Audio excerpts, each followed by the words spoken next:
샬롬. 오늘도 우리 하나님의 은혜가 우리 사랑하는 성도님들과 함께하기를 바라겠습니다. 오늘 우리가 함께 나눌 하나님의 말씀은 출애굽기 32장 15절에서부터 24절까지의 말씀입니다.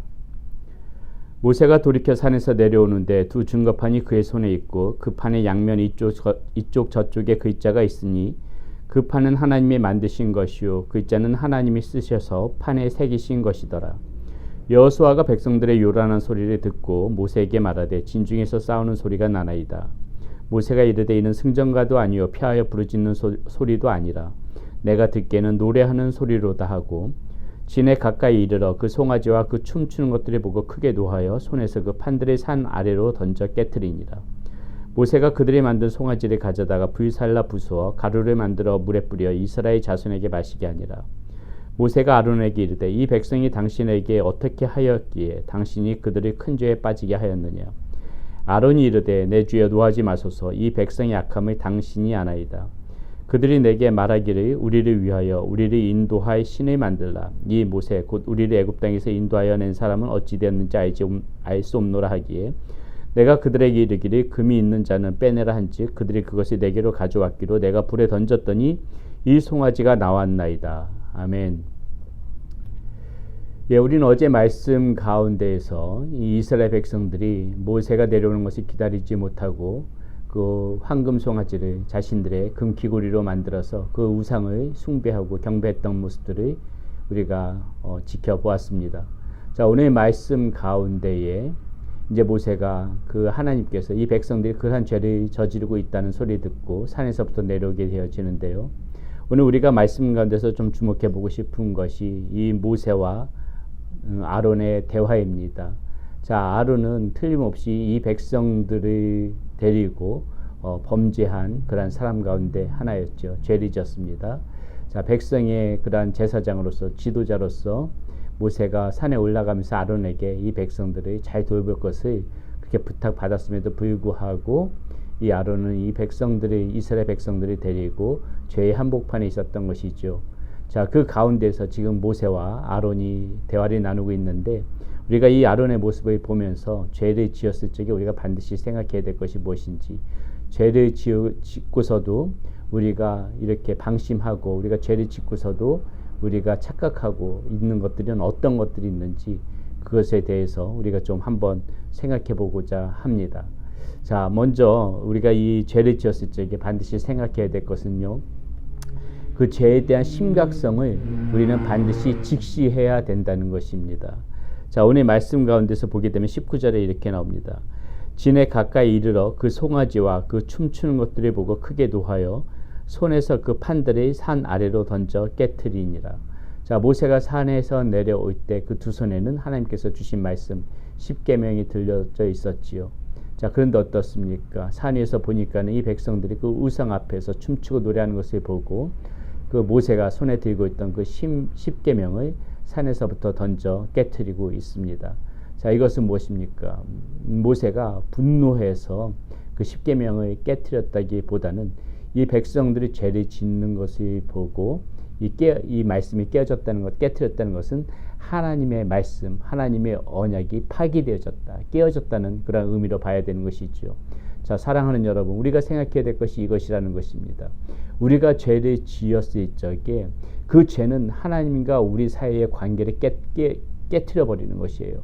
마치 오늘 이 산 위에서 말씀이 깨어진 것처럼 우리가 어떠한 죄를 짓게 되면은 그 죄 때문에 하나님과 우리 사이의 관계가 이런 식으로 10계명이 깨어지듯이 우리 사이에서 하나님의 언약이, 하나님의 말씀이 이렇게 깨어진다는 그 심각성을 반드시 우리는 인지해야 된다는 것입니다. 하나님께서는 어떤 죄도 용납하지 않으세요. 우리가 그 죄를 가지고 그대로 가지고 간다면은 그것을 그대로 가져가는 것을 보면서도 하나님과 우리와 관계가 유지되어질 수는 없는 것입니다. 우리가 그렇기 때문에 이 죄에 대한 심각성을 반드시 알고 정말 이 하나님과의 관계가 깨어지지 않기 위해서 하나님의 말씀이 오롯이 우리 안에서 살아있기 위해서 깨어지지 않기 위해서는 이렇게 죄를 지었을 적에 그 죄의 심각성을 반드시 인지하고 그 죄로부터 돌이키는 그 모습이 필요하다. 우리는 오늘 말씀 가운데서 그것을 반드시 봐야 됩니다. 이 산 위에서 하나님의 말씀이 깨어지는 장면, 이것은 하나님 앞에서 죄를 짓고서는 어떤 식으로든지 간에 이런 식으로 하나님과의 관계가 깨어질 수밖에 없다는 그 죄에 대한 심각성을 우리는 인지하면서 살아가야 된다, 이것이죠. 자, 두 번째, 이 아론의 모습 가운데서 또 우리가 생각해 봐야 될 것이 무엇이냐면요, 자신의 죄에 대한 책임을 핑계대고 전가시키는 모습, 이것이 우리의 모습 가운데 있어서는 안 된다는 것입니다. 자, 22절 23절에 이렇게 나오죠. 아론이 이르되 내 주여 노하지 마소서, 이 백성의 악함을 당신이 아나이다. 그들이 내게 말하기를 우리를 위하여 우리를 인도하여 신을 만들라. 이 모세 곧 우리를 애굽 땅에서 인도하여 낸 사람은 어찌 되었는지 알 수 없노라 하기에. 지금 아론은 어떻습니까? 백성의 그런 지도자로서 이 백성들이 죄를 짓지 말도록 그렇게 해야 될 막중한 책임이 있음에도 불구하고 이 백성들이 죄의 수렁텅이에 몰아놓은 그것도 모자라서 지금 어떻게 하고 있어요? 이 죄가 자신으로부터 비롯된 것이 아니라 백성들이 악하기 때문에 이런 상황이 벌어졌다. 자신에게는 책임이 없다. 지금 아론의 모습이 지금 그런 모습 아닙니까? 이 죄에 대해서 회피하는 것입니다. 책임을 회피하는 것이고 변명하는 것이에요. 내가 이런 죄를 짓고 싶어서 저지른 것이 아니라 바로 저 백성들 때문에 이런 죄 가운데 빠지게 되었다. 나는 책임이 없다. 지금 이런 부분이 있죠. 자, 우리가 창세기에서도 아담과 하와를 보게 되면은 아담의 모습 어떻습니까? 똑같이 선악과를 먹었는데 어떻게 해요? 아담이 하는 말이 무엇입니까? 저 하와가 나에게 이것을 먹게 했다. 그렇기 때문에 하와의 잘못이다. 하와한테 책임을 전가시키죠. 사랑하는 여러분, 우리는 반드시 생각해야 됩니다. 우리가 어떤 이유였던지 간에 어떤 환경 가운데 죄를 지었던지 간에 우리가 그것을 행했다면은 그것은 곧 나의 잘못인 것입니다. 누구의 책임도 아니고 내가 그것을 했다면은 내가 무엇 때문에 했던지 간에 내가 누구 때문에 했던지 간에 그것이 핑계될 수는 없다는 것이에요. 하나님 앞에 그것이 변명될 수는 없다는 것입니다. 그것은 무조건 나의 잘못인 것입니다. 내가 했으면은 나의 죄인 거예요. 그렇기 때문에 우리가 어떤 죄 가운데 빠졌을 적에 그것이 무엇 때문에 내가 이런 죄를 지었다, 누구 때문에 이런 죄를 지었다, 그런 핑계를 대는 것이 아니라 그 즉시 하나님 앞에 무릎 꿇고 하나님, 내가 이런 죄를 저지른 죄인입니다. 이렇게 나오는 것이 훨씬 더 하나님 앞에 합당하고 또 그렇게 해야만 용서받을 수 있다는 것입니다. 그렇기 때문에 여러분, 우리가 죄 가운데 있을 때, 죄를 저질렀을 적에 어떠한 경우에도 핑계대지 맙시다. 어떠한 경우에도 변명하지 말고 그 죄를 가지고 하나님 앞에 나오면서 하나님, 내가 이 죄를 저지른 그러한 죄인입니다. 저를 용서해 주십시오. 이러한 진실된 회개의 고백이 있어야만이 우리가 살 수가 있는 것입니다. 그것이 우리의 모습 가운데 필요하다는 것이에요. 자, 마지막으로 이 아론의 모습에 한 가지 더 보고 싶은 부분이 있습니다. 우리가 죄 가운데 빠졌을 적에 그것이 우연인 것처럼 포장하지 말라는 것이에요. 우연인 것처럼. 나는 이런 죄를 저지를 의도가 없었는데 어떻게 하다 보니까는 이것이 죄가 되어졌다. 나의 마음 가운데 절대로 그러한 의도가 없었다. 마치 이 죄가 자신이 의도하지 않았는데 우연히 발생되어진 죄처럼 그렇게 생각해서는 안 된다는 것입니다. 자, 24절에 이렇게 나옵니다. 내가 그들에게 이르기를 금이 있는 자는 빼내라 한즉 그들이 그것을 내게로 가져왔기로 내가 불에 던졌더니 이 송아지가 나왔나이다. 지금 이 아론은 뭐라고 얘기하고 있는 것입니까? 자기는 금 송아지, 이 우상을 만들 의도가 전혀 없었다. 금 귀고리를 빼서 불에 던졌더니 우연히 그것이 금 송아지가 되어서 나왔을 뿐이다. 예. 자신은 그런 의도가 없었지만은 이렇게 우연히 이런 죄가 발생되었다. 여러분, 우리가 이 하나님 앞에 죄를 저질렀을 적에 우리도 이 부분을 반드시 생각해야 된다는 것이 있죠.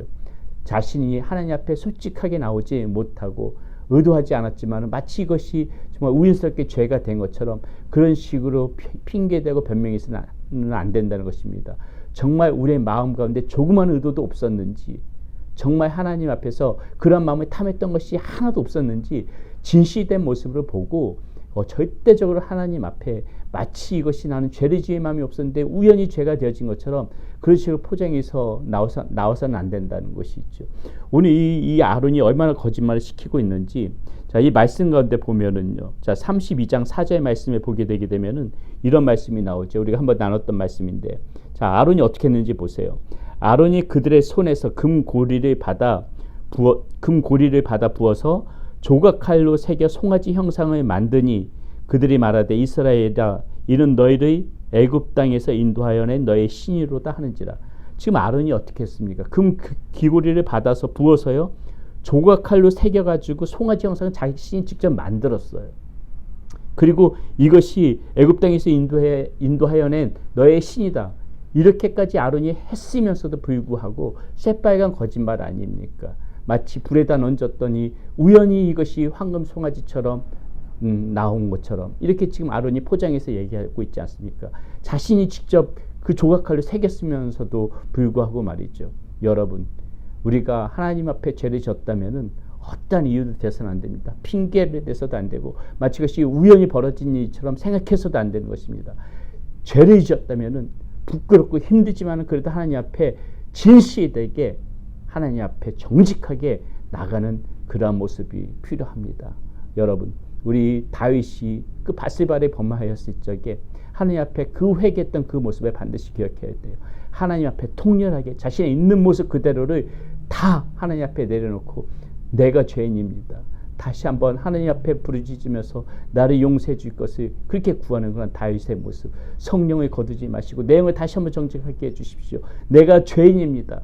이러한 고백, 이러할 때만이 우리가 죄 가운데서도 씻음 받을 수 있고 하나님께서 우리들을 용서해 주실 수 있는 그런 길이 열릴 수 있는 것입니다.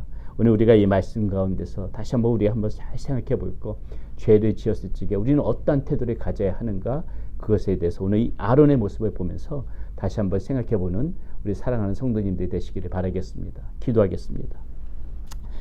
하나님, 아론이 백성들을 데리고 이렇게 죄를 지었을 적에 하나님 그의 모습 가운데서 진실된 모습이 보이지 않습니다. 하나님 핑계대고 있습니다. 정직하지 못했습니다. 우연인 것처럼 포장합니다. 죄 심각성을 제대로 알지 못합니다. 하나님, 이러한 모습이 우리의 모습이 되지 않게 하여 주시옵소서. 우리가 하나님 앞에 날마다 거룩하게 살아가면 좋겠지만은 하나님, 혹여나 우리가 그렇게 하지 못하고 죄 가운데 빠졌을 적에는 진실된 모습으로 하나님 앞에 바로 나와서 우리의 죄를 우리의 죄를 회개할 수 있는 그런 우리의 모습이 될 수 있도록 인도하여 주시옵소서. 진실된 모습으로 나오게 하여 주시옵소서. 우리 주 예수 그리스도의 이름으로 감사하며 기도드렸습니다. 아멘.